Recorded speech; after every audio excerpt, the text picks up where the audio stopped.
কুরআনের অন্য কোথাও কারো মৃত্যু কামনা করার কথা উল্লেখ নেই, শুধু এই জায়গায়। একবার চিন্তা করে দেখুন, কেন তিনি মৃত্যু কামনা করছেন? আল্লাহ আজ্জা ওয়া জাল্লা স্বীকার করছেন যে কখনো কখনো মানুষ এমন কঠিন মানসিক আঘাতে জর্জরিত হবে যে মৃত্যু কামনা করে বসবে। এমন পরিস্থিতিতেও মানুষ পড়বে। ঠিক এমনই এক চরম পরিস্থিতিতে তিনি পড়ে গেলেন, আর আল্লাহ এটা স্বীকার করলেন। ইয়া লাইতানি মিত্তু ক্বাবলা হাযা। আমি এটা পড়ার পর প্রচন্ড ধাক্কা খেলাম। কিভাবে তিনি এমন কথা বলতে পারলেন? জানেন তো, আমাদের রাসূলুল্লাহ সাল্লাল্লাহু আলাইহি ওয়াসাল্লাম বলেছেন, লা ইয়াতামান্নায়ান্না আহাদুকুমুল মাউতা। তোমাদের কেউ যেন মৃত্যুর আকাঙ্ক্ষা না করো।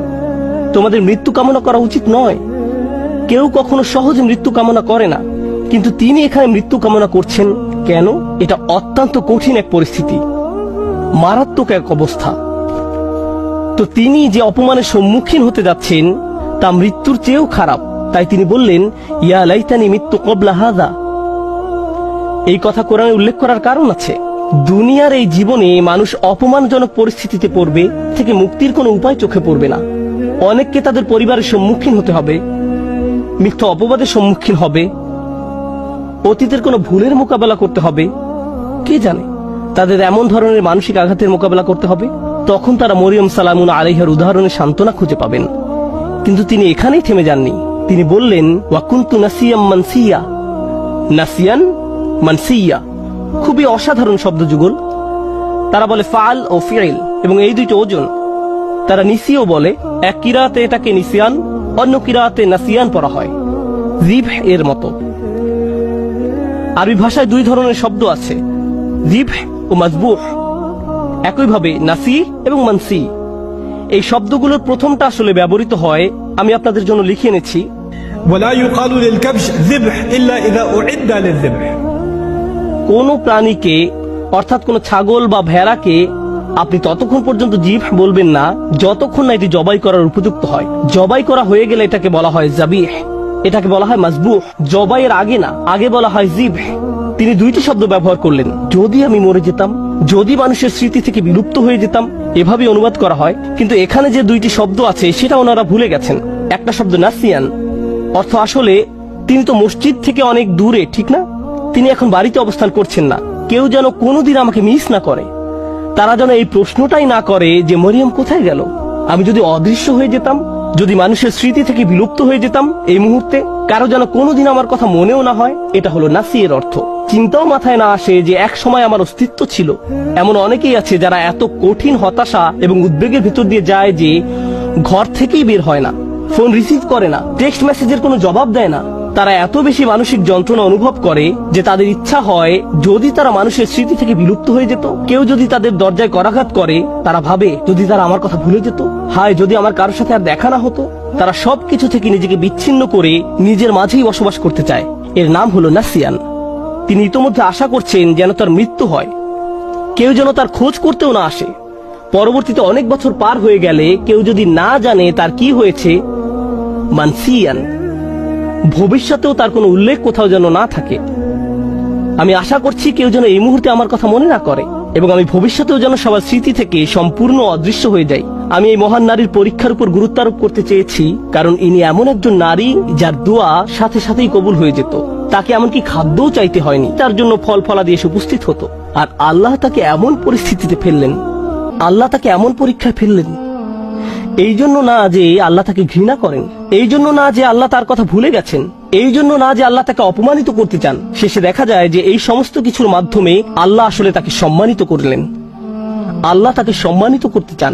কোন অপমানের ভয় তিনি করছিলেন? তার অপমানের ভয় ছিল মানুষ বলবে তুমি বিয়ে ছাড়াই এই সন্তানের মা হয়েছ, তোমার এটা হারাম ছেলে। মানুষ এটাই বলবে। আর জানেন তো বাচ্চার নাম কি ছিল? তার নাম ছিল ঈসা। কোরআনে কোন নবীর নামের সাথে তার পিতা বা মাতার নাম উল্লেখ করা হয়নি। শুধু ঈসা আলাইহিস সালাম, ঈসা ইবনে মারইয়াম বারবার উল্লেখ করা হয়েছে। ঈসা মরিয়মের ছেলে, ঈসা মরিয়মের ছেলে। কোরআনে কোথাও কি আছে মুহাম্মদ আব্দুল্লাহর ছেলে? কোথাও কি পান ইয়াকুব ইসহাকের ছেলে, ইসহাক ইব্রাহিমের ছেলে, ইউসুফ ইয়াকুবের ছেলে? পেয়েছেন কখনো? না।